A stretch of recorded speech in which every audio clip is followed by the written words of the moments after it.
Well, hello, everybody. How are you on this fine Wednesday evening? That's right. It's 7 p.m., 2 hours later than usual. Something about Dennis needing some beauty nap or some crap in the afternoon. I don't know. Who takes naps? Not me. But don't ever take naps. Right. I do, though, and they're glorious. So, yes, we are here a little later, but that's okay. Let's say hi. Randy Howe, of course, is right out of the gate here. Always is popping links like a madman. Go check him out. Subscribe to my channel, Dennis's channel, Kor-Drath, The Reckoning. It's all there. Dan Geneviese's here. My homie, L.E. Munoz is here. Richie Cyber Dupe, hello. Citizen Ronan, Marcus Kelligrew, Hyper Kaiju, Stat Zero. What is up, everybody? Oh, Christopher Lord is here. I pray to the Lord every night, and I do mean him. Marcus Kelligrew, and of course our guest back there publishing Pete Simetti, which we'll bring in a minute. A couple housekeeping things. Tomorrow, Thursday around noonish, subscribe to our channel so you get the notification. We're going live to announce the big Kor-Drath $100,000 stretch goal. It's a big one. We even have something to show. So we're just going to tease it right there. If you want to know what it is, join us tomorrow around noonish. Like I said, subscribe to the YouTube channels that Randy's posted the links for, and you'll know when we go live. So check it out. And without further ado, we're going to bring in the man himself, Mr. ALTERNA Comics. It is Pete. What's up? What's up, man? Hey, thanks for having me. Hey, Pete, how you doing? Good to see you again. I'm doing good, thank you, guys. You usually go on at 5. Mm-hmm. Yep. Wow. Well, thank you, guys. And Dennis is usually right here, sitting next to me, rubbing my leg during the whole show. Now you can't see that part, but trust me, it happens. You pay like a little extra for that, maybe. It's like one of those animals that you take onto the plains. You know, he's got to be calmed down, otherwise he spins like the Tasmanian devil and leaves the screen. It's true. It really is true. Dennis is my security pet. Oh, that's good. Your emotional my emotional animal? Security pet. Right. Dennis is my emotional support animal. Thank you. That's the words I was looking for. Well, he is an animal. We all are. We're mammals, just like dogs are mammals. Yeah. And he's my emotional security pet. It's cute when he puts the vest on that says it, and it says, "Don't pet Dennis." It's the only way you could take him into stores. Is that correct? That is correct. But you want to know how many cute girls come up to pet me? A lot of them. None. Look at that. Look at that genius. Exactly. Genius. There's an angle to everything, my friends. That's right. So one thing I want to talk about, and then we'll talk about King Cryptid too, because that is still alive, right? Oh, well, it's in demand, yeah. So yeah, it's in demand. Yeah, still go back. So yeah, totally cool. So, and the link for that, guys, is in the description below. And I did mean to ask, can you share your screen, or do you want us to? What would you prefer? Well, I like it when the guest does it, because then they can do it at their own pace while we talk about it. Okay, sure. So I'll share my screen. But we'll do that in a bit. I actually want to know I don't know, we've had you on before, and I honestly can't remember if we talked about the origins of ALTERNA and when you started it and stuff. No, I remember seeing those books in Barnes and Noble years ago. Oh yeah, way back when. Yeah, man, oh man. And so I got the screen shared. You don't need to show that at this point. We could just have a nice conversation. But yeah, we haven't had book distribution since 2020. We just left them all at that point in time. Really? They're all good for nothing. And when did you actually start? Like, what was the impetus or whatever for you to go, you know what? I'm gonna gamble on doing comic publishing. Well, the root cause of my insanity and mental illness goes back a long time, because that's what got me into comics, obviously. But we started off in 2006, so this is our 17th year, and we had distribution around 2007, 2008. Depending upon what distribution you're talking about, whether it's diamond or book distribution. And then around 2017, we had the newsstand distribution because we had the newsprint comics make their debut at that time. But before that, it was primarily just graphic novels and trades. So book distribution wasn't so bad, but it got worse and worse and worse because the market kept getting flooded and there's not enough space. You know, you go to a Barnes & Noble and you see how much space they dedicate to graphic. It's not a whole hell of a lot. So I was noticing that the turnaround time on books used to be between 6 months to a year. Now, of course, if you pay for a spot, you get a longer time period. And they'll put your book, front-facing and whatever. But is that shelf life you're talking about? Like, what are you talking about when you say 6 months to a year? So, because they're returnable. So they're going to move product because new stuff is always coming in and they're running out of shelf space. So certain product has to go out that's not moving. So you'd have 6 months to a year to pretty much sell through. And it was pretty good before, I'd say 2014, 2015. And then all of a sudden I start noticing that a lot of the shelves turnaround time, you got 3 months to a month. And that turns into, graphic novels, 3 months to a month to sell them. I mean, the whole point was people going, go to graphic novels because it's more evergreen and it'll have longer shelf life at these stores. Right. But then they're pretty much getting a periodical time frame to sell because there's so many of them and they're not expanding the space that they're going to put them out. Right. And then they're a mess because of the fact that there's all these publishers and then they don't organize by publisher. They barely organize alphabetically. They're not organizing by genre. So it's just like here's all the graphic novels. So I was noticing that sales were getting worse and worse because of that. We were getting a lot of returns back. And when we would get these returns, a lot of them were destroyed. So they would be, read, destroyed, put in the box, whatever happens through shipping happens. And then the distributor would get them back. And then go, we got, a couple hundred books back that we can't resell. So we're going to destroy them all. So I'm like, this is a great way to lose a lot of money really fast. Why wouldn't they? I guess they wouldn't send them back to you because they paid for it. I had to eventually request that they do that because, no, they did not pay for it. They're still our books. But their policy, and it wasn't as bad before, I'd say roughly 5% of what we sent to them would get destroyed, but then it was turning into 25 to 30%. And I was like, so I said, you know what, just send that back to us and then I can just sell it at a discount. And eventually that's what we did. And like I said, we left in 2020, all distributors, whether it was digital, print, the comic newsstand, whatever it was all done by 2020. And the newsstand problem was even worse than the book distribution problem.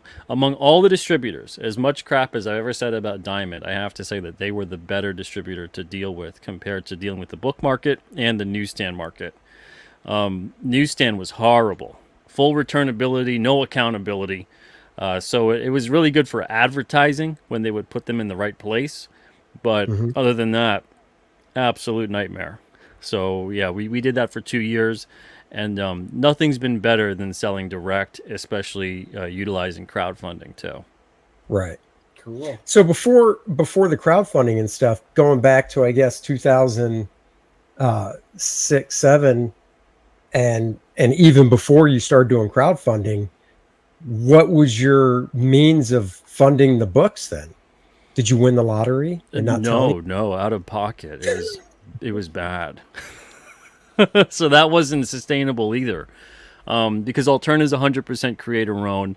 I'm not independently wealthy. I'm far from. And it was mostly just kind of hedging your bets, and I had to learn real quick what was going to sell and what wasn't going to sell. And you had to be kind of ruthless a little bit about it. Now, not, mean or whatever, but if a book wasn't selling, a book wasn't selling, So even though I believed in all of them, I thought they were all good. Sometimes they just either didn't sell, or a lot of the times we would have creators that thought that getting into distribution or a publisher meant, now everything is done and it's easy and you don't got to talk about it. It'll sell itself. And that's far from true. We see that all the time. You got to go out there and promote and talk about it. And then especially if you're creator owned, you don't have the backing of a big company or legacy characters with decades of awareness out there. You gotta usually just start from the ground up every single time you start something new. So if you don't have the dedication to go out there and represent the books that you're doing, talk about them, be passionate about them, no one's going to know about them. you know, Well, yeah. and I can only do so much, and the creators can only do so much, but we could work together and hopefully get something done. But everyone's got to pull their weight, and when one person's not really doing that, it gets bad real fast. Yeah, synergy, baby, synergy. Yeah. And we did, Andy and I were at a show this weekend, and we had some people stopping by and did a lot of talking pretty much all day Sunday. And we had some customers come up with your logo hat. So I was like, hey, sweet. Check that out. So Very nice. They were promoting it right at the show. So I love to see that. That's great. Man, was it the one with the, it's the black hat with the red brim and the Alterna logo? Was it that one? I remember it being black. It is black. I honestly can't remember if white. Okay. And the back was white, you said? The Alterna logo was white, but it was a black background. Yeah. Okay, great. Yeah, that's man, we've sold hundreds of those hats, and our distributor doesn't make that design anymore. So, if anyone's got that, you got a collector's item of sorts. Oh wait. What do you mean they don't make that design of? They don't make that anymore? Design of hat. Yeah, we can't manage to get it. It kind of phased out a little bit during the pandemic. I think the supply chain was disrupted. I mean, I know there's different types of ball caps and stuff, but what type was it? What was it called or whatever? You know what I mean? Because I didn't pay that close attention to the guy's hat. I forget at this point, man. Okay. I'm just curious because it's like that just seems so weird. Yeah, it's been the last time I produced one of those was maybe 4 years ago. We did a big order, and then that was it. Yeah. It was around 2019. And then now we mostly sell like the patches, like the logo patches and other things that you can put the Velcro right on the Velcro patch hat. So you can have one nice hat and then just keep replacing whatever you feel like wearing. I should have worn that. Stupid me. I should have worn that. Yeah, I like dude, that. I never even thought about that before, doing a Velcro type hat that you can replace the patch on. That's a good idea. Yeah, you just get a 3x2, 3 inches across by 2 inches tall Velcro patch, and then you can put that on the beanies as well if someone's got a beanie that they want to customize. Anything that Velcro will cling to, but it's made with those hats, and it works out great. People love them. You know, Dennis would like that because it's hard to tell, but I've unfortunately shared a hotel room with him, and he can actually hear Velcro stuff to his chest because of how his chest hair is. It's really weird. That's got to hurt. He's like, he took his shirt off. I'm like, what are you advertising for NASCAR? You got stuff all over the place. Nobody sees it. But it's painful when you rip it off. So he just leaves them on all the time. That's got to hurt. You know what's painful? Your conversation, Andy. That's painful. Oh, that's hurtful. Andy. We're about to be in the car for 4 hours together on Friday, buddy. Get used to it. We're taking a big trip to another convention, Greenville, North Carolina. So for those of you that are going to be in the area, stop in there. Jason's getting us set up. It's going to be a really cool, awesome Comic-Con right there in Greenville. So if you're anywhere in the area, get your tickets. Come and join us for a day. Yeah, there you go. So out of all the stuff you've published, how many since then, I guess, how many different titles would you say you've done? From the beginning, it's probably about anywhere between 400 to 450 in terms of issues and graphic novels combined. Oh, no, not issues and graphic novels, but like individual titles. Individual titles, I'd say probably close to 75, maybe more. Really? Wow. Yeah. Now, how many of those are your own creation compared to somebody coming to you with the whole idea saying, would you publish this? I know King Cryptid is, but... Of the titles that I either have worked on or come up with, because we've had a couple of anthologies, probably about 8 of them, if I'm thinking right. Oh, wow. 7 or 8. So then when you first started this, how did people learn of Alterna to go, oh, this is a place I can pitch stuff to? Oh, it was the weirdest story, man. So when I first started, I didn't think it'd be a publishing company at all. I thought it would just be a self-publishing imprint. So, and in some ways it is when I put out my own stuff. But so I started off like that. I didn't really think it would have legs to the point that the first site was a MySpace page. It wasn't an official website. It was just a MySpace page, just to be like, here's some work coming out, and and talk to the readers out there or the potential readers. And so yeah, I just put out my stuff for about maybe 6 months or so, and I started getting submission emails sent to me. And at first I was just like, look, I'm starting off, I'm like 21, 22 at the time, something like that. And I didn't feel comfortable with publishing other people's work. I didn't felt that I knew enough at all yet to go down that road. But as I kept learning more and more about making comics and talking to people and learning the business a bit and whatever, I kept getting submissions and I kept getting people sending stuff in. They were far more talented than I was at the time, especially. And they kept having the same story, that it was, they just didn't know anybody and they couldn't break through. So it's kind of like the way it always is, where it's not really what you know, but who you know. So they couldn't make connections. They couldn't break through, one reason or another, whatever it was. And I figured, all right, well, we'll start small. I let them know I didn't have distribution at the time. It was going to be print on demand. We're going to do shows. We're going to do signings, and hopefully, we'll strengthen numbers, kind of a thing. And eventually 2 years of doing that with print on demand, and then we got distribution, and then we went to graphic novels, and then it kept growing, and we had highs and lows throughout the first 10 to 11 years. But the newsprint single issues is when it really was a whole different ball game. Especially because the graphic novels, for the longest time, I had heard like that it was really, the industry wasn't going to go down that road. It wasn't going to really go down like the direct to graphic novel road. That was crazy. We were one of the first publishers to get involved with digital. They said that wasn't going to be much of anything at all. And I was like, well, it's one other avenue. We needed every avenue we could get to get eyes on the books. And then same thing happened when we were putting out the newsprint. It was, the price point was $1.50 at the time, and that's crazy. You're gonna ruin the industry. And every single thing I did, I was apparently gonna destroy the entire comics industry. This one little guy is going to destroy everything. I was like, this industry's strange. Newsprint, you can't let people know that that's still available. What are you doing? Yeah, so that one in particular. The rest of it was sort of like, whatever, let them be. And, I got some people saying certain things and others saying other things, and it was just whatever. But the newsprint, with the price point and everything, I think we really hit a nerve, and we were kind of getting a lot of attention, good and bad, with that. And that also showed me that it was really strange, because all I kept hearing was graphic novels. Way of the future at that point in time, right? 10 years after we started doing it, and we were told it wasn't the way of the future. It was crazy. Don't do that. So then at that point, around 2015, 2016, when I'm investigating the newsprint single issue stuff, we were hearing graphic novels are the way of the future. They're going to outsell the single issue. All that, the single issue is obsolete. No one wants a single issue anymore.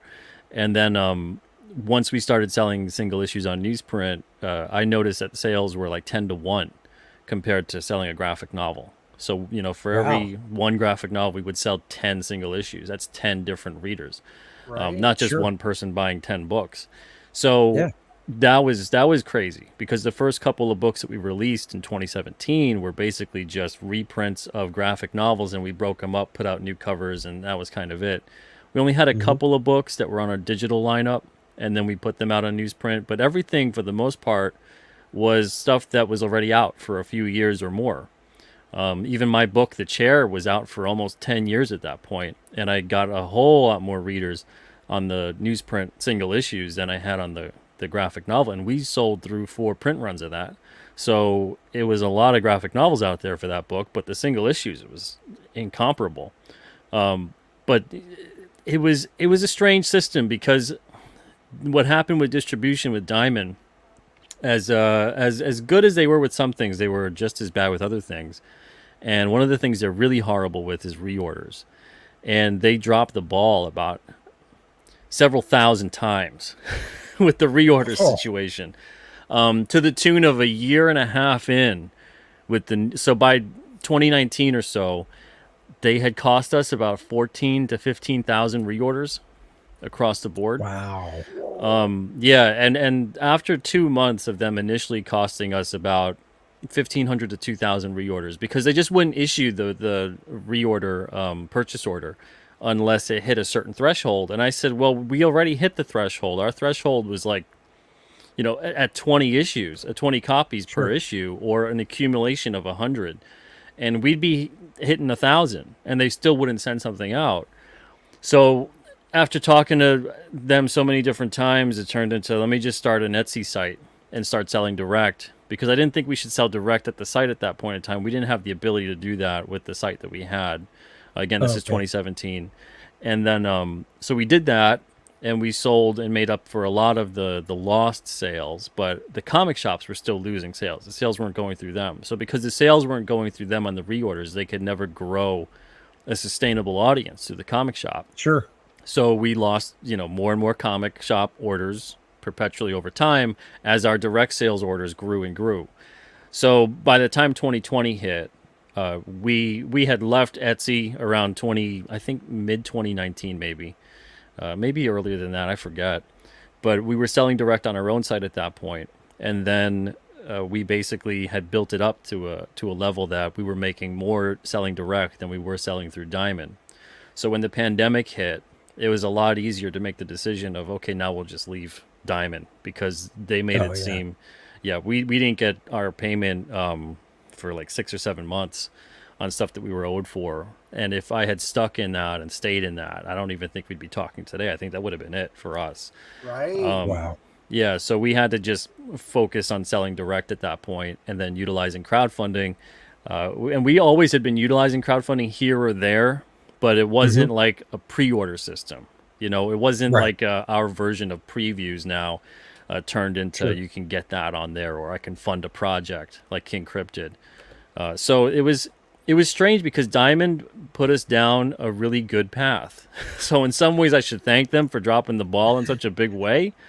But in other ways, it was really frustrating. And I talked to a couple other indie publishers too that were experiencing the same thing at that point in time, between 2016 to 2020, losing tremendous amounts of reorders and everything else. And retailers paid, I think, 5% more. They lost a 5% discount further on a reorder. So the way it would work is, if you go into the comic shop and the issue sold out, and you go, okay, I want to get this order, and your comic shop is, first of all, on the ball enough to put that through. Most won't. Right. But if they're good enough to do that, what's going to happen is then the order goes through the Diamond system. And then if Diamond system does what it's supposed to do, you then get a purchase order as a publisher, then you ship it out. During that course of time, you're probably waiting about a month to a month and a half if you're the reader. So it's far from a perfect system, but that was the way it was, and that probably is still the way it is. I'm not familiar now with what they're doing, but for us, it was way better to sell direct. I mean, things would have to change drastically for me to even consider going back.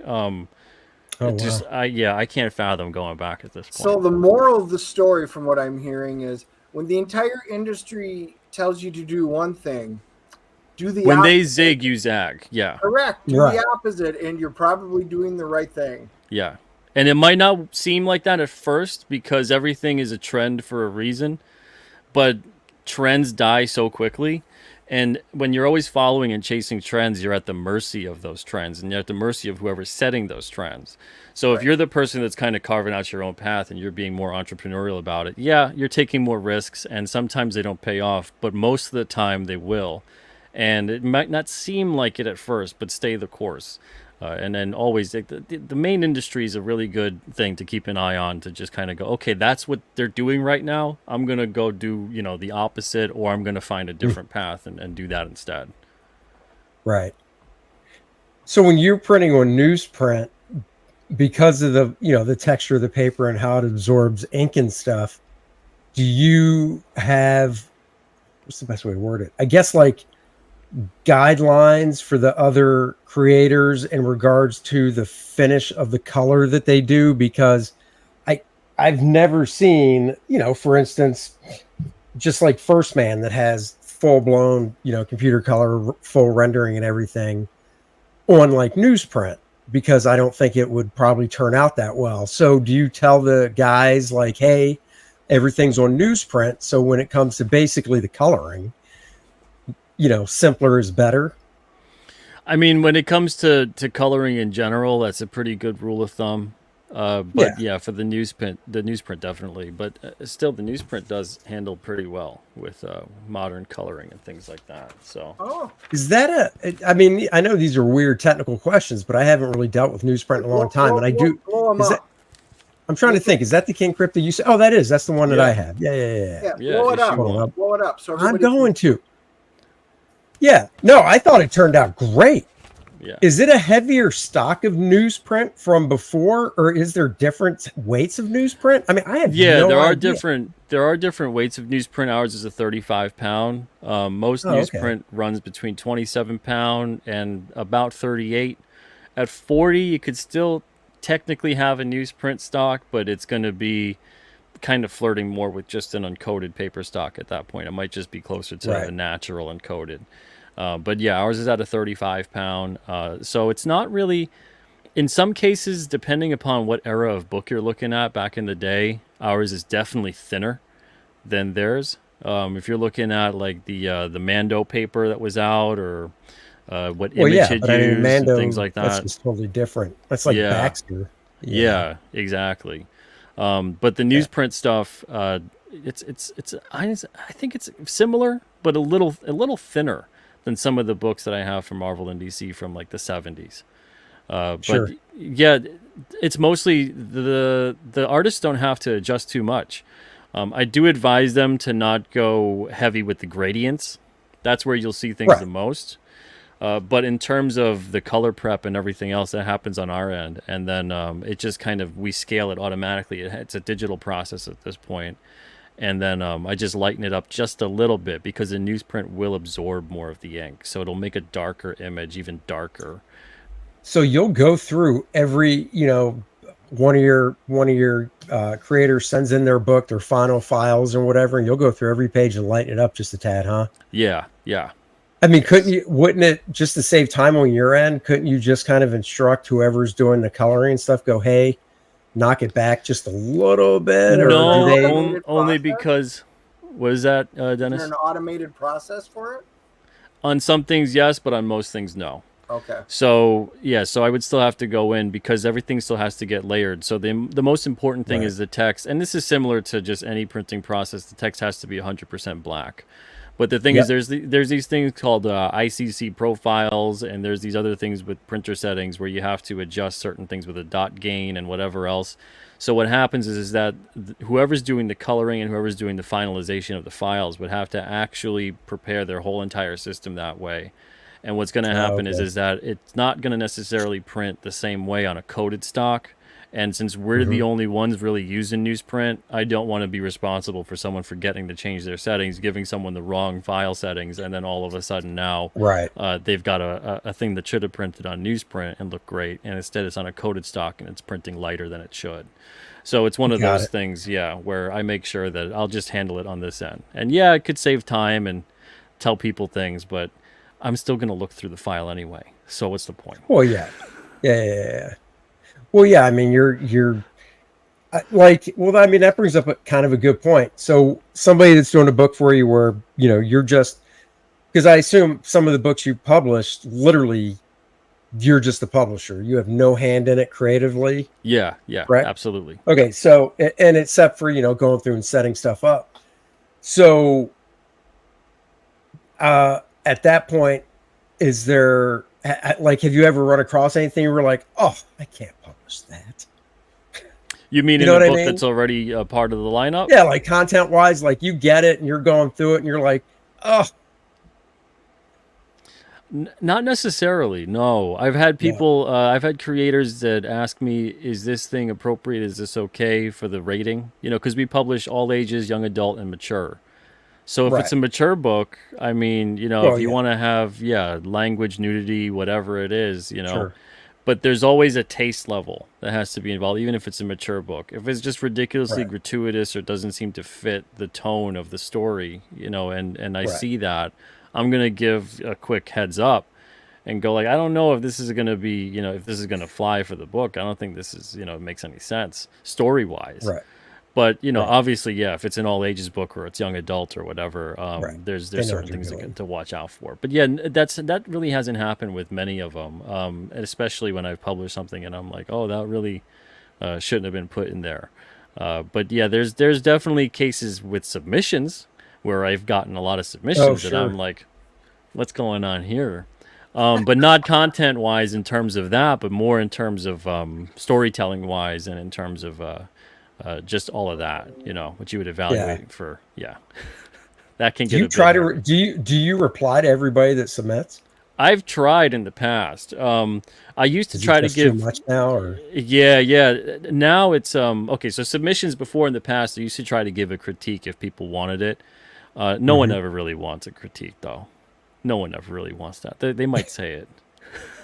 so usually I've avoided that. I stopped doing that around 2012 or so. I noticed that there was it's just a change in the world around 2010 to 2012. The attitudes of people started getting stranger. So around that time I stopped. I just kept it at, if you were close and it was just like, tweak the lettering, or that was the most common thing for a submission that was right on the fence, the lettering. Right. But other than that, it would be like maybe proportions or line weights or story-wise pacing, and it'd just be suggestions, because it is creator owned. If I go in there, and I could have done it for everybody and said, if you did this and that and the other thing, and you changed it like this and you wrote it like that and you hired that artist and completely took over the project, which is that takes out the creator owned. Then I would have had a lot more things to publish, but I'd have probably a lot more people resentful of everything I did to their book. So it's better at that point, if I don't think it's going to work out, if I think that I can't offer something to the project, or that I don't think I could sell the project to the audience that we have, then I kind of let them know. And I let them know too. I try to let people down and go, look, just because this is not the right one now doesn't mean that there's not going to be one down the line, so keep sending stuff in. But over the course of several years, the 17 years, but probably I'd say 14 that I was really taking submissions a lot, I've gotten like a handful of death threats for critiques and rejections. People being like, man, I hope I better not see you at a convention, you better watch your back, kind of crap. It's like, yeah, whatever, okay. That's crazy stuff. Yeah, I'm not trying to. Wow. Yeah. I mean, I get emails, I don't know, a few times a month from artists that are just like, hey, here's a link to my stuff if you have anything. And I'm just like, I always look, but I mean, honestly, I'm not even making stuff up. It's such a can of worms. Well, some of the times their work just isn't there. It's just not there yet. But I can give you an example. This past week, I got an email like that. And I'm like, all right, let me click on this, see what I'm looking at. And this stuff was really cool, but we do Kor-Drath. That's it. I don't have, anything to give out. And, we've told people this before, the thing with crowdfunding is, and it's different for everybody, but, at where we're at right now on the campaign, it's almost at 90,000. But that doesn't really leave me much to pay for any more work. Once you take everything in consideration of printing, my time, Dennis's time, production, all that stuff. So I would love it when I see something like I saw yesterday to be able to go, yeah, but you just can't do it, Yeah, there's all kinds of things at play when you're doing that, and even when something good comes along, it's also like, well, do I have the budget and the room and the time to utilize that properly? Or sometimes I find too, with submissions, we don't take submissions anymore.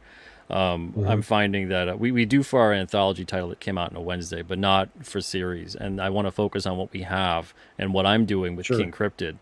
But the biggest reason why is I've seen two things happen. I've seen one, people using this as purely, and saying it right up front, as a stepping stone towards getting it produced and turned into a film or a show or whatever. And it's always a rushed comic. They're not here. They're transient. They're just in and out, done, boom, and they're gone. Yeah. And they just want something made to go, look, it was a comic. That's the golden ticket in. Exactly. And in the pitch, there's nothing mentioned about impressing the reader. They want to impress the producer. And I don't give a crap for that. You know, I want you to impress the reader. I want you to make a great comic, as good of a comic as you could possibly make. Then the second thing, I'm seeing people that are really rushing into it, and they barely know how to draw yet, or write yet, or do whatever yet, and they're rushing into submitting something. And sometimes they'll even go, yeah, I'm a first-time comic creator. This is the first thing I've ever drawn. And it looks like it is, you know, and I respect the energy, but they should be using that energy and enthusiasm towards learning, as opposed to rushing in and hoping that someone's going to pick up their submission and publish it, because that's going to be really bad for them if they go into a situation with a publisher that has no scruples about it, signs them to a contract. Sometimes they take a percentage of the IP because they realize that maybe this product is kind of crappy, but the idea is really good, so we can kind of monetize that. And then all of a sudden you're looking at getting swindled or whatever it may be, or even getting charged for various things, and we don't do that at Alterna. It's everything's a back end situation. There's no upfront charge. There's no charge later on. There's none of that type of thing. The creator gets 80% of the profits. We get 20%, and that's kind of how that is. So I just felt the need to shut that down, and I just couldn't do it anymore after seeing about 800 submissions over the past year and a half that were just like that, and I didn't accept a single one. And it's the first time that ever happened in the 14 or 15 years of taking submissions. I didn't accept a single one last year. And I just thought way too much of that. But even when there's ones that come along and sometimes they're good, I look at it and I go, you know, it might be too similar to something that we've put out or are currently putting out, or we just don't have the room for it because of the fact that then when I ask follow-up questions, the production schedule especially is like, okay, so how long do you think it's going to take you to get an issue out? A year. Okay, so we're going to do one issue a year. That's going to be really tough to get you on a publishing schedule, because I've dealt with that before, and the readers don't really get too happy when it's like a mini series or whatever, and you're putting out like one issue a year, and now they're like, okay, did that title get canceled, or what's up with that? You know, we've had cases with 4-issue miniseries, and it took like 4 years to get 3 issues out. Wow. You know, so it's, by the time the third one comes out, you know, not only have the sales completely plummeted, but most of the readers they don't even remember what the first 2 were about, let alone wanting to know what the fourth and last one's going to be about. So they're just like, oh yeah, whatever, that series, I thought that was canceled, you know, so they just kind of consider it gone. Well, and that's the thing. I mean, if somebody's like pitching a 4-issue series, at that point, you got to be like, well, you got to have 4 in the can before we're doing anything, you know. Yeah, and even if they're like, well, I got 3 in the, and even if they're like, well, I got 3 in the can, okay, that's nice, but I put issue 1 out, issue 2's the next month, issue 3's the next month, and then when I'm like, okay, I need 4, and you're like, oh, it's not done yet, then it just looks awful on you as the publisher to have a huge gap between 3 and 4. Yeah, you know? Yeah. So, you know, we've dealt with that over the years, and that's why I'm not looking anymore for miniseries. I want ongoing titles that have episodic format, that are like King Cryptid. That's the same kind of way King Cryptid is, where every single issue is a self-contained story, but there's an overarching continuity between the whole series. So it's not just that events that happen in one issue are isolated from the next issue or the issue before. It's just more that if you want to read the whole series, you'll get a lot out of it. But if you want to read just one issue, you thought that issue looked really cool or whatever, you can pick that up, read it, and not get lost. You know, you'll know what's what based on what you're reading in that single issue. Yeah, and I think that's a great way to go. I mean, it almost seems like, honestly, back in the, you know, when I started reading comics in the early 80s, and then I would get back issues in the 70s and stuff, that really seemed like what Marvel and DC did. They really weren't. They weren't. I mean, every now and then it would be to be continued, but a lot of the time it was like, hey, Spider-Man, Green Goblin's in for this issue. By the end of it, that main story is wrapped up. But of course, there's a little subplot stuff that moves on. But hey, if you just, the next issue comes out, it's like, oh, now he's fighting, you know, the Rhino, and you're like, I don't care about the Rhino. You're not missing anything. Yeah. You know? Yeah. There wasn't like this weird thing in storytelling now where it feels like you're always reading the middle of the story, you know? Yeah. And then by the time you get to whatever the conclusion is, it feels rushed. It feels like the writer wrote themselves into a corner, and they're ending it because they have to end it, whether it's because that's the last issue of the mini, or because the series is getting canceled, or because the writer just ran out of a conclusive way to end it. It'll feel a lot of the time like, wow, this just so that was that, huh? Okay, that was a great waste of time and money, you know. So that decompressed style of storytelling is horrible. I can't stand it. I've never been able to stand it in comics. So the stuff that I write in particular with King Cryptid, it's a good mix, I think, of and this is what I've heard from the readers too. It's a good mix of both having the plot and the character development there, but also giving you that complete story. My inspiration for even the storytelling style goes back to not just the comics I really loved growing up with, which was a lot of stuff from the 70s and 80s, but it goes into the animated shows that I really loved, where there was Thundercats, Transformers, G.I. Joe, Batman, the animated series, all of these things with great episodic style television. I mean, hell, I was talking about this earlier today with my wife in terms of origin stories, right? Remember back in the day with TV shows, origin story, what was that? Oh, that was the theme song of the show. You know, so the intro or theme was the origin story. Every single week you got it, or whatever that was. They didn't have a whole dedicated, we start from the, you know, that was rare. So you would just know right off the bat what was occurring because it set you up. And you saw it, and it played out, and that was that. Well, that goes back to, and I was just listening to one of Rob Liefeld's latest episodes of his podcast, and he brought up a good point, which dovetails on this, which is, you know, back in the 70s, 80s, even the 90s, when I started working on Quasar, at the top of every first page, open a book, splash page, and at the top, they left about, I think it was about maybe 3/4 to an inch high, going across the page that high.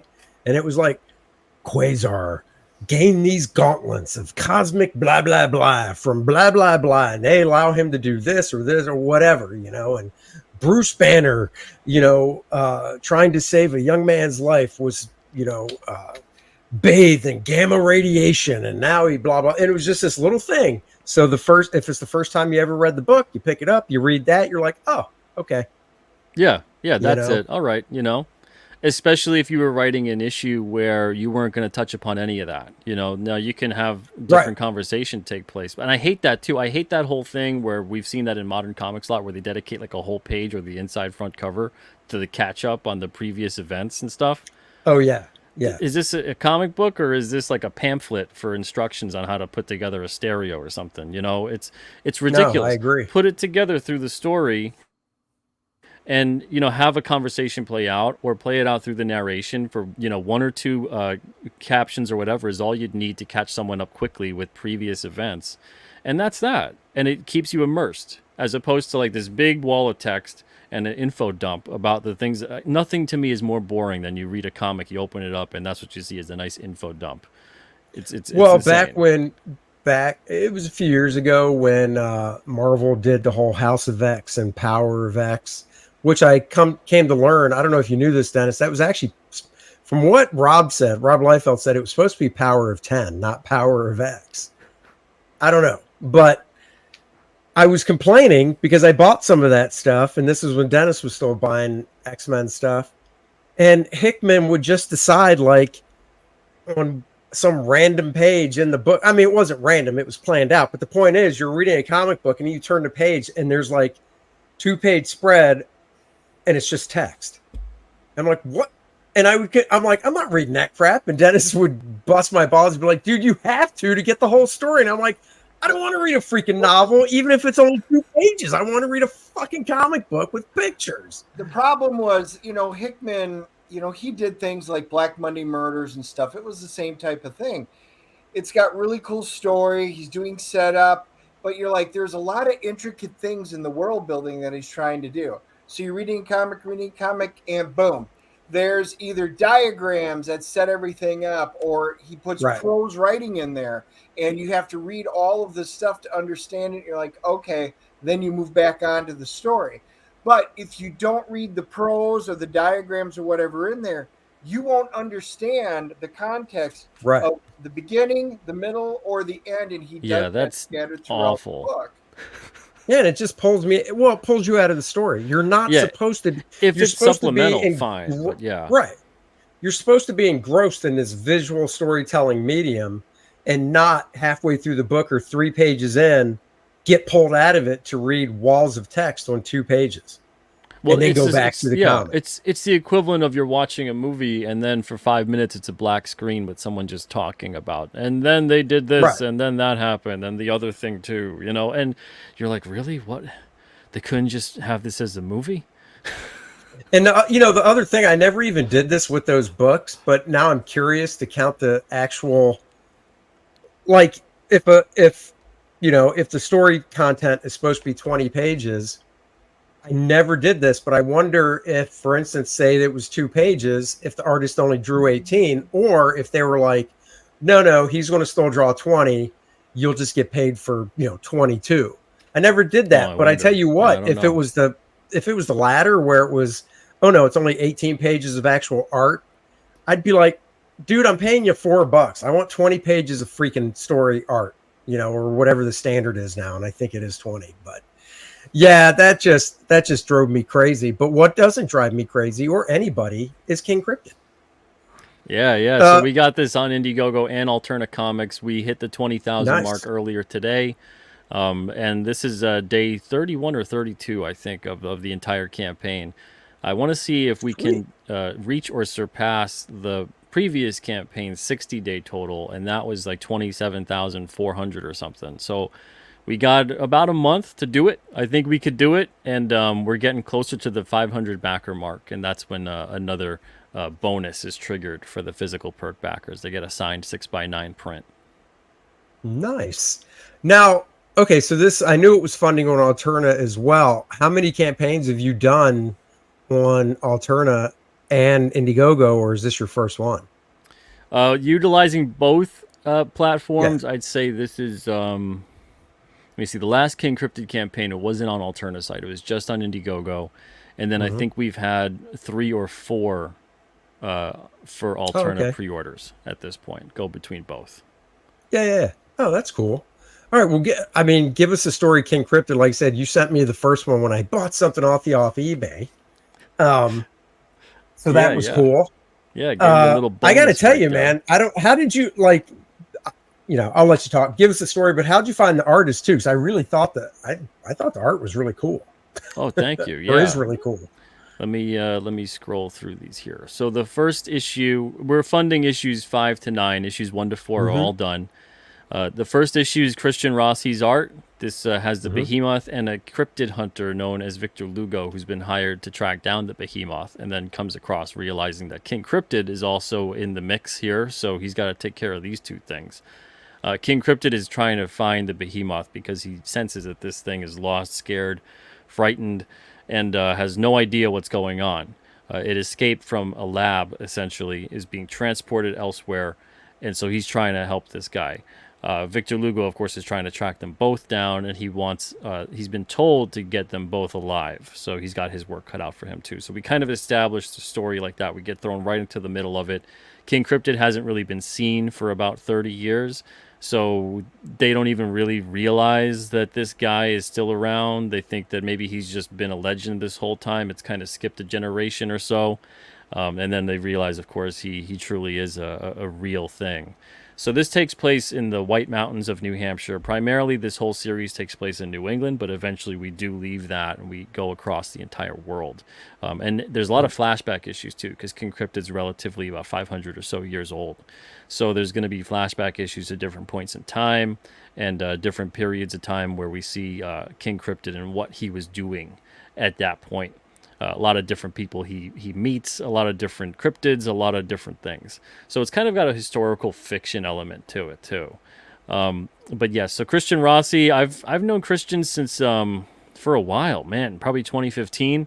He originally was on Trespasser, which is an Alterna title. It's getting developed for film right now. Hopefully they managed to get something going on, but that's for them. But yeah, that's the first time I saw Christian's work, and he's just a good dude. He's so talented, and he did this issue, and he's involved on a bunch of the other ones too. Nick Hunter's on issue 2, And Nick actually had sent in a submission to It Came Out on a Wednesday, and I really liked his art. Kind of reminded me a little bit of like Art Adams mixed with a touch of like Jim Lee here or there. So I really enjoyed it and figured like, okay, what's the worst that can happen? I'm going to ask this guy if he'd be willing to draw an issue. And he really liked the sound of the character and the story. So he said, yeah. And here we have his art on 2 and also on 5 and 7. Then we've got issue 3 with Alex Jovich. Alex was an artist on Mr. Crypt, which is this all ages book at Alterna. That was a skeleton who uses a top hat and a mustache as a disguise. So it's a fun, lighthearted adventure.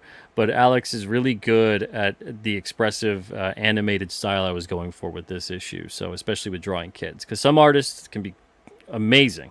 Oh yeah. But when it comes to drawing kids, it's horrifying. So is that why you switched artists? You did it towards like for the artist strength for what you wanted. Yeah, for the story. Exactly. Yeah.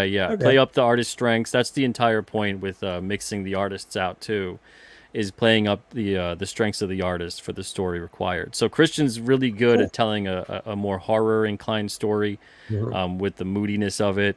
Nick's really good with that lighting and the form.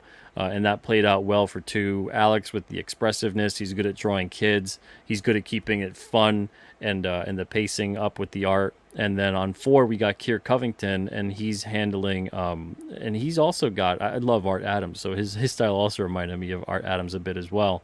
But he had actually seen me drawing King Cryptid. I put out an early sketch of King Cryptid, and he had drawn something and then tagged me in it on Twitter. And I thought he did a really great job. So then I saw that he also does a book of his own, and he's good with the interiors. So I asked him about drawing King Cryptid, and he had just said, yeah, he was over the moon about it. And so the rest is history, because now he's on issue 4 and also on issue 9. And he did a great job. A lot of fun on this issue. And then for the ones funding right now, we got issue 5. And like I said, that's with Nick Hunter. And Christian Rossi's coloring that. And then and that's King Cryptid up against the White Mountain Yeti. And there's a blizzard battle that takes place. The White Mountain Yeti's only really heard or seen during a blizzard. And there's a... Are you going John Byrne here? Are we going to get some white pages with some word balloons? None of that. Hey, now. No. There's a real fun part that I'm not gonna. It'll be totally ruined if I explain it. But there's a real fun part that takes place within the fight between these two, between King Cryptid and the Yeti. But this one's gonna really 5 to 9 really build up the deeper conspiracy and the cover-ups that are going on. Because King Cryptid, the reason that he's kind of come out of hiding more or less is because he's noticing there's so many weird things going on at a more frequent pace. And so this dude's been around for 500 years. He's been and seen a lot. But now he's seeing things that even make him raise an eyebrow and go, this is strange. So he's seeing a combination. He doesn't know it just yet, but he's going to find out quick. He's seeing a combination of dark magic and corrupt science, black budget science. The two are combining. Whereas before, the two were very separate and few and far between. Science wasn't advanced enough to do the things they were doing, and dark magic usually was in certain sects of the world with certain kinds of things that would play out. But now he's seeing the combination of both, and they're creating these abominations of both magic and science. So it's really making him go, wow, this is a very bad thing, and I need to do something about it. Because before he was sort of like, this is my little corner of the world. I've tried doing what I could do. I'm just one being. He was a human being about 500 or so years ago, got cursed and betrayed by his own people, and got turned into this thing, this King Cryptid thing. So now he's deciding, okay, you know what, enough's enough. I have to do something about it. So now he's defending and bringing the fight to the things that are encroaching upon his world. So the White Mountain Yeti is in issue 5. Then we got the Dragon Vanderkin in issue 6. And some people go, well, why is his name Vanderkin? You'll find out in the story, I promise. Okay. Yeah, it's a bit of, you know what? I don't really well, you know, I usually give away spoilers more for things that are going to happen years to come. Every single show I do, I give like one tidbit away for something that's happening in like 5 years, so no one really remembers, and if they do, good for them. So I won't give that away. I'll let that be. You guys can discover why in the issue. But we got this issue takes place in Franconia, New Hampshire. We got the Old Man of the Mountain, which is or was a landmark up there for the longest time. Literally looked like the profile of a man's face.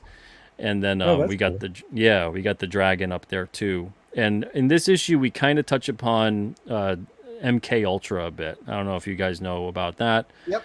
But we touch upon that a bit. The dragon was created as this ridiculous living weapon, essentially, and they're trying to create more of them. But in order to do that, they're brainwashing the human beings that have been altered at this state. So there's different things that happen here, and King Cryptid comes across this dragon that's kidnapped 3 tourists, and he's got them on top of this mountain. So that's that issue. That's Frankie B. Washington on there. I've known Frankie for I've known him since 2008. I've known him for a long time. And then we got Nick Hunter back again. It's a black and white issue with a werewolf involved. Ooh. Yeah, we start off here in 1821 in Dogtown Village, Massachusetts, and that's really what it was called then. A lot of weird things happened at that place. Like I said, we do have a little bit of historical fiction elements in this, and we see these two, Wendy and William. They're in love. They're immigrants from Eastern Europe, and they're being currently chased out of town because they're being blamed for a rash of weird things going on. There's a witch by the name of Tamira that's in love with William, but William does not return that love, and so therefore she decides to curse both Wendy and William. And what happens is their curse is essentially that Wendy turns into a traditional werewolf, where she turns into a wolf on the night of a full moon. William's curse is that he is a human only on the night of a full moon, but he's a wolf the rest of the time. So they can they're always together, but always apart, essentially. It never pairs up. It is like a Lady Hawk vibe. Yeah. There's a lot of the King Cryptid series is steeped in a lot of Native American Indian folklore and things like that as well. So there's a bunch of things like that it alludes to as well. But that's funny. That's like me. Whenever I'm feeling frisky, that's my curse, and my wife's curse is when I'm feeling frisky, she always has a headache. So we're always there, but just never matching up properly. Yeah, just never. Never. Ships passing in the night. 20 years ago, it must have matched up because we have a 20-year-old daughter. But ever since then, I don't know. That was it. That was it. One and done.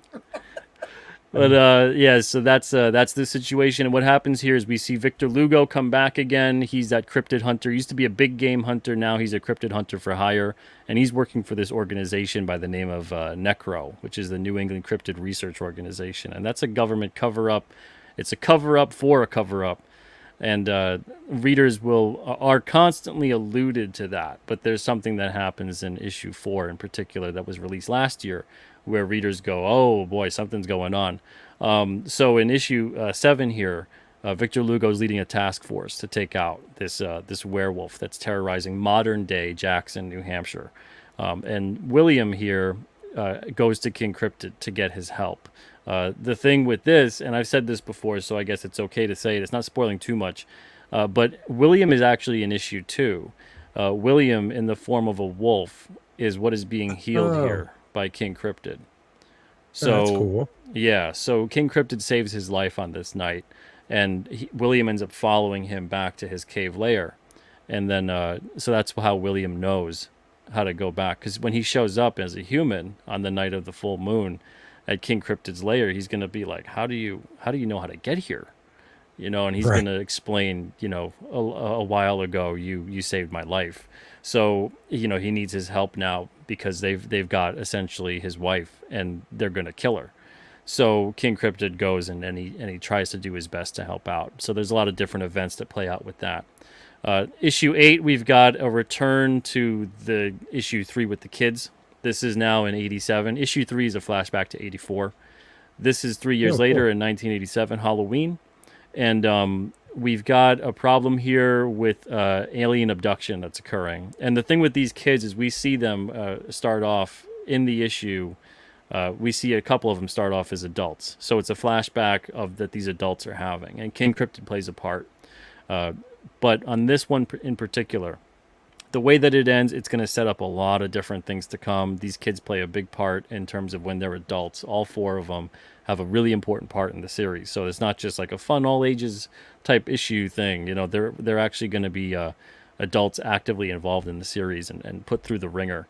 So what's happening here at the start of this issue is that Jeff, his brother, went missing years ago, and he's convincing his friend Ernie to go and drive back to where they used to live as kids, because he's convinced that there's clues there to his brother's disappearance. So there's a lot of strange things that occur, and obviously you could see from the cover we've got aliens picking up the kids, and things unfold from there. So then issue 9, we got Puckwudgies, and Puckwudgies are these shapeshiftery things of Wampanoag folklore. They're like little goblin-y troll-type creatures. Legend has it that they used to be friendly with mankind until mankind betrayed them one too many times, and now they play deadly pranks on people who come across their way. So what they're trying to do here now, wait, did you make up that word? No, that's a real word. Real word, Wampanoag word. Yeah. I just asked because if you ask Dennis where he grew up, he just makes up these words. He puts letters together. They make no sense. And I'm like, that is not a place on this planet. So sometimes I do that, but in this case I don't. So yeah, in this case it's referencing the Wampanoag folklore, and these Puckwudgies, 5 of them are trying to capture King Cryptid to impress their father, who King Cryptid has upset and hurt, and they want to give him as a gift to their dad. Who their dad is, we'll find out. But in this issue, we see a couple different things happen with King Cryptid. We learn more about his power set. We also learn a little bit more about some of his past. And there's a pretty heartbreaking part in the story where King Cryptid's talking to one of the Puckwudgies who's different from the rest. And she has a pretty sad story, but she's not even fully aware of it. But King Cryptid listening to her and talking to her, trying to kind of understand what's happening here. Why is this happening? Why is this going on? As he's under their capture, he learns that about things that are happening and things that have occurred, especially to this particular little girl that's a Puckwudgie now. And it kind of breaks his heart a bit about what he finds out. So there's a lot of stuff going on to this, and King Cryptid's got a soft spot for kids and things that they go through. So seeing that this child was put through these things and this kind of thing happened to her and what has been occurring, it really hits him hard. So there's a lot that happens in this issue, but that's how we leave it. It's issue 9. And then next year we've got 10 to 13. So I got 40-something issues already outlined, and I want to tell at least 100.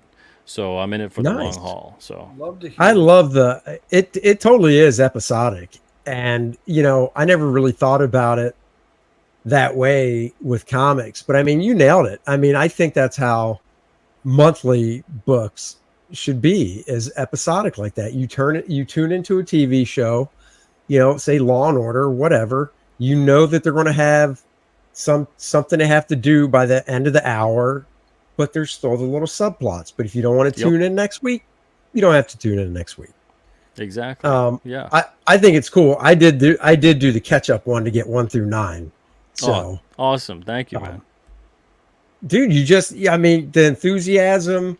Like I said, I read number 1 and thought it was great. And, you know, knowing we were going to have you on, I was like, well, I'll just wait till do it when you're on the show.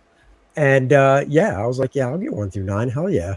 I appreciate and that. I love the feel of the book too, you know, with the newsprint and just the weight of it and stuff, you know. Oh yeah. Yeah. And that's the thing that I love with this kind of storytelling too, is because you're able to constantly come up with something new.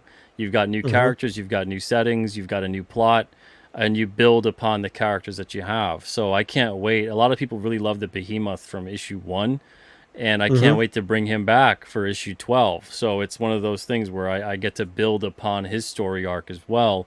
And we'll see with that stuff that has already occurred previously, we'll see their relationship between them grow in terms of, is there a rivalry?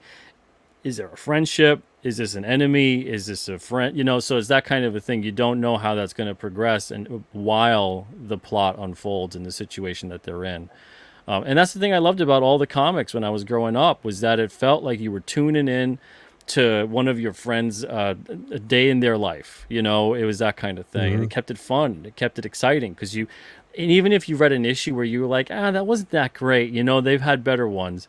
You like the characters enough, you like what's going on enough that you're like, you know what, I'll tune into the next one. I'll pick up the next one and see, as long as, you know, that looks good to me, I'll give it a shot, you know. So it was that kind of vibe. And a lot of the times I think we forgot that in the comic industry, especially that monthly type of release. You know, we get that vibe of, instead everything's towards trade, everything's made for this story. Well, and like you said, you don't want to have to pick up a book that's a monthly book and be like, oh, I got to read this. One, they just wasted page 1 with text for catching me up from last month, so now I got to read that. You took away my splash page. It's like, I just want to be able to pick it up and start reading it because, you know, you've got guys like Dennis. Dennis has a great memory. I'm sure he remembers no problem month to month, like, oh yeah, but I don't. So, I mean, I pick up a monthly book, and when it does that crap, I'm like, oh, let me dig out the one from the previous month so I can see how it ended so I can remember.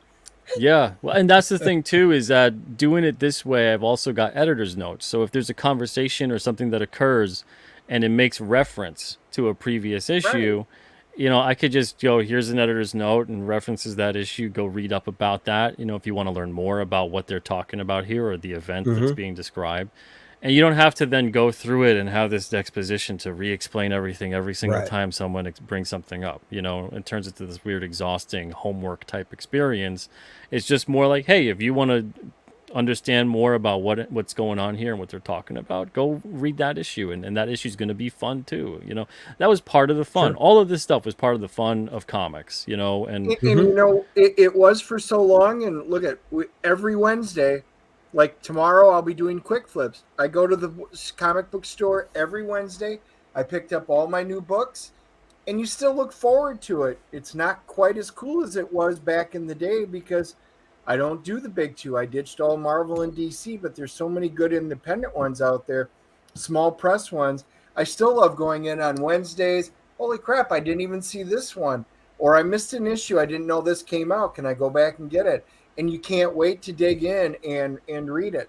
That was instilled for the last 40-some years, and I just do it every single week. I went again today. So, I mean, it's all part of what you're talking about. The fun, the enticement of getting together with friends, you know, and hashing out their story. You're catching up on what's everyone up to, you know, and that was what made it so great, you know, and so exciting. I really think the reason that the entire industry started shifting away from that, especially on the independent level, is because it became such a pre-order dominant kind of society in terms of what we do as an industry and a business. So everything became about, you're almost spoiling things months in advance to sell the issue that's going to be pre-ordered today. So if you in, so it's the same thing as what happened with the covers and why the covers went downhill. It didn't really matter so much because you didn't need to catch the attention of someone on the newsstand. Most of these orders that were coming in were pre-ordered. So they're put in a pull list. So it wasn't really about the eye-catching, eye-popping display of that amazing cover. It was more about how do we make sure the retailer is stocking this stuff, putting it on the shelf, not letting maybe an independent grow within that space too, because now these bigger companies also have the coin to kind of buy up shelf space. So it became the generation of we're seeing domination from variant covers and incentives and anything that could kind of strong arm the retailer without actually strong arming the retailer. So it was this weird thing that took place, and then you get the pre-order dominant kind of business side of it for the independents. So they have to really get in, get out as fast as they can. They don't have the luxury of sitting there and going, well, I want to really tell a 100-issue series episodically, you know. So that's why I couldn't even done King Cryptid through Diamond. They probably would have canceled it by issue 6 or 7 with the way things go. So that's why it's so I'm blessed with the fact that I'm able to just talk to the readers directly, do campaigns like this, and potentially one day get to 100 issues because it's a whole different system. Like I said, I can't go back. I'll never go back. I'll go back kicking and screaming and cursing my lungs off if I have to go back. No, and I think, like everything that's good, it takes time. But when you get to that point where you look back and go, man, I've got 50 issues of this now. And then, you can just build on that and go, all right, now I can put out it just opens up things like, I love how Marvel and DC did the showcase and the essentials, black and white, big, thick books. And you get 25 of these done, boom, you could do one of those, know. Even things like milestone issues, like milestones for 25 and 50 and 75. And that was always so cool, Yeah. Yeah. Oh, man. Those guys, Marvel and DC, really screwed the pooch. And it was Marvel, I think, that did it first when they got, they took books like the Avengers and Superman and Action Comics and Batman and Detective and was like, new numbering. And you're like, what? Yep. Yeah. And I think that's at the time Dennis was still helping out at a local shop, and people were just pissed going, yeah, I'm done. Because the whole point, even if I wasn't as enthusiastic about the book as I used to be, it was the fact that I have 300 issues. But if you're starting a new number one, well, then I can stop at 310. Yeah, exactly. I don't need your number one. Ooh, Legacy 301. And then they became obsessed constantly with putting that the number one is the one that matters, Right. And they didn't need to do that because everyone always gets excited about a number one anyway, because it's all this new thing is coming out. But they became their own worst enemy and then started just constantly either retconning and rebooting or whatever, or constant pumps of miniseries of number ones that don't really matter. And who the hell cares about the 50th version of a character or whatever, just because it's the number one issue. The newest thing, which says it's not that new, it's a few years old, but it drives me up the wall and it cracks me up, is how it's like Venom, for instance. They'll put out a new Venom series with a number one, but it'll say legacy number, and the legacy number's in the hundreds. And you're like, what are you talking about? It's because they literally have taken every mini series and added it up. And it's like, that is such bullshit. You can't do that. You don't take Venom whatever 1 through 4 from 30 years ago and then go, and 25 years ago there was 1 through 6. That means there's legacy 10 issues. It's like, get out of here.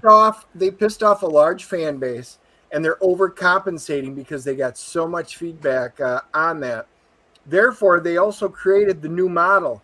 The new model is reboot number one. Number one sells good. Number two sells about half as many. Number three sells as half as many again. And then by issue 10, it's time to reboot again because we've lost all of our sales now. And that's the new one. You might as well just say everything that they're putting out basically are 8 or 10, maybe 12 issue maxi series, because they have to reboot because they've lost their audience by probably issue 6. Yeah. And storytelling wise, it largely isn't revolving anymore around the episodic style. So it's just this thing playing out. It takes forever to get to where it's going to go. It's substandard across the board. There's so many. I mean, this is the weird kind of thing we were talking about before with the zig and the zag. We shouldn't be able to do better on our own through crowdfunding, selling directly. We just shouldn't. Mm-hmm. That shouldn't be a possibility. Once you go into distribution, once you're getting out there, that's how everything else pretty much works, every other industry. Once you get distribution, all of a sudden now your sales skyrocket, you're doing a lot better, that kind of thing. As long as you have a solid plan, and as long as, of course, you were doing well before that. It's kind of like the rocket boosters now. Comics industry is not like that. And then when you talk about also getting these stories out there to people and you're doing the publishing a certain way, you would think that it would be more predicated on this kind of storytelling where it's about constantly putting out new ideas, new characters, new situations, all these things, and you can organically grow that world. And you can get people familiar more with these characters, not just kind of, here's the character you're supposed to like today, and we're just going to dump it at you, and if you don't like it, we're going to call you every name under the sun. Instead it would have been like, okay, here's some new characters, we're playing them out, and they're going to interact and they're going to grow, and that's how it's going to be, and we'll see and we'll pay attention to the audience. Are they liking this character, or is it not taking over? Does something have to be done? I mean, that's what they did for the longest time, and now it's just turned into this weird like it's so broken at this point that it just needs to be torn down because there's independents out there making better books. Yeah. They don't want to invest the time that it takes for something to grow. Yeah. When we at CrossGen, we, the problem at CrossGen was, besides growing too fast, he didn't know when to cut the loss. So for instance, I think if you're up to issue 18, 19, and it's just not clicking, if it's not moving up, because you're going to have the one spike and then it goes down and then you want to go up and hopefully keep slowly going up. I mean, every now and then you get that rare book that just goes whoo, and skyrockets, but generally you just want a nice steady incline. And with CrossGen, he just wouldn't give up. It's like, well, we're 24 issues in, yeah, and it's the steady decline. It's like, look, instead of pumping your money into this while you have the money, let's just wrap this story up and start something new. And he was trying to do that, but it was just too late at that point.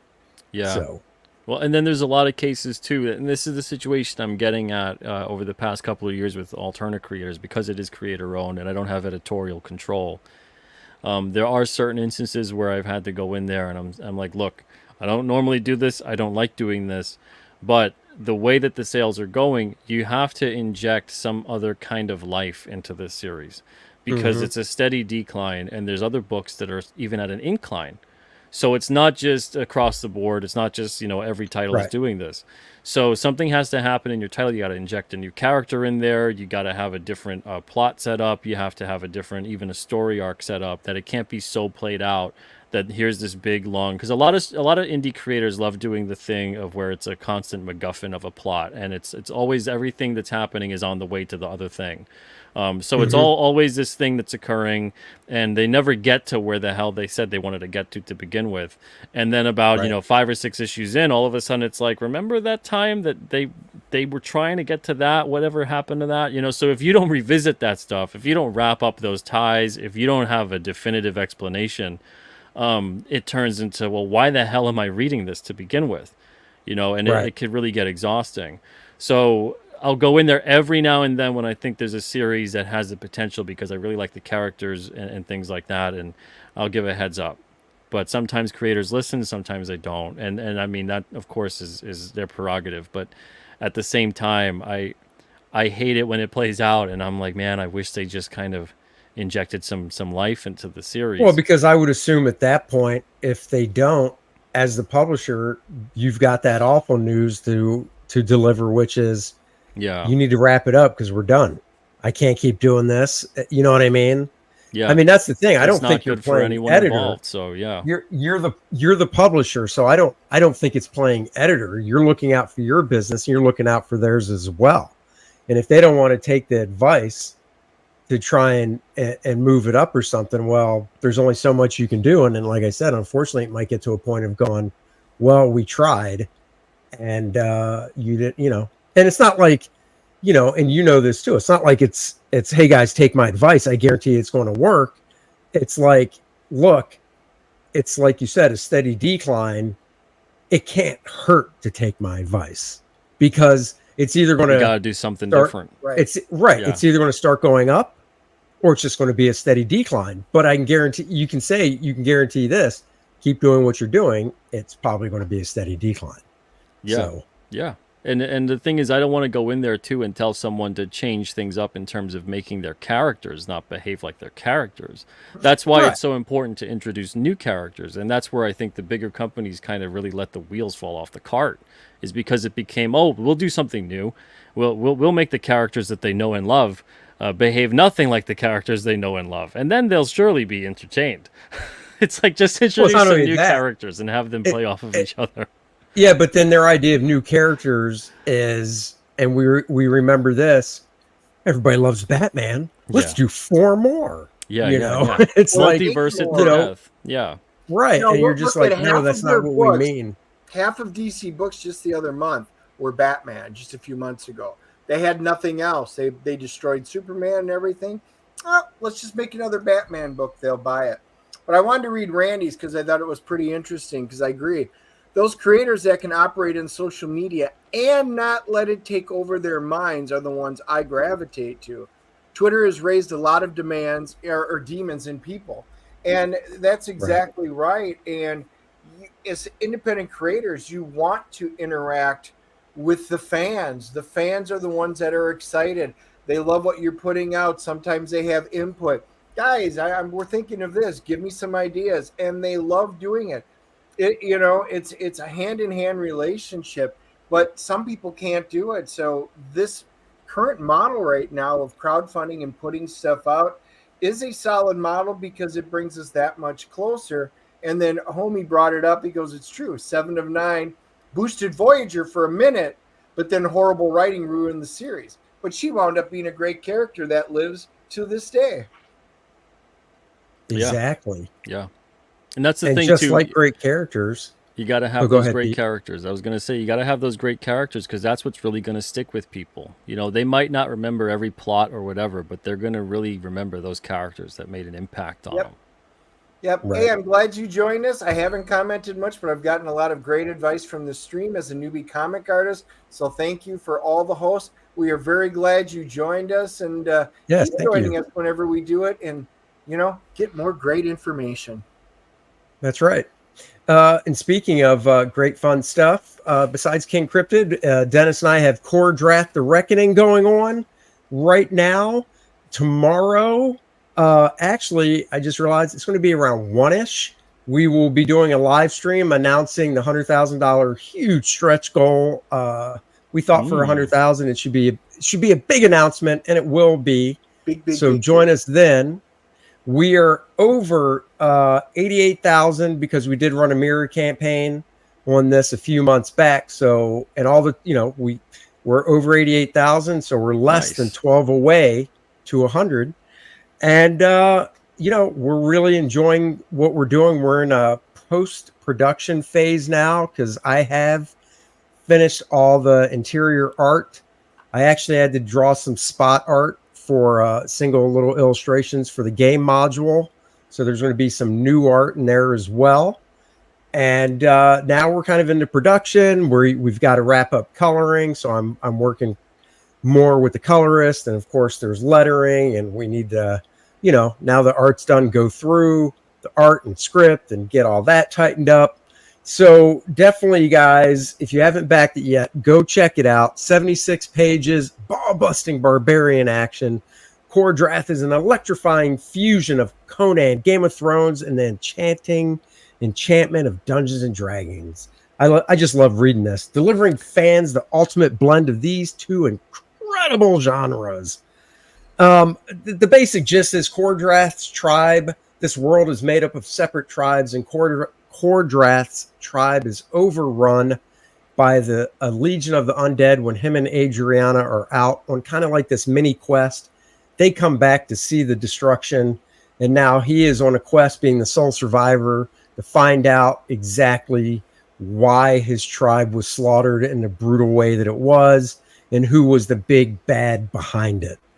You can read the first 11 pages clicking here, or you can read the first 8 pages right here.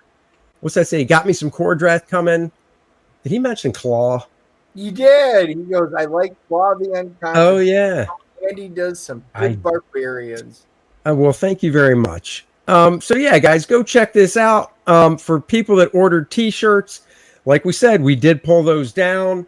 We're putting the order in this week for the T-shirts, so hopefully they won't take too long to print. We can start mailing those out to you guys. The game module is with the designer now, so she can start putting that together.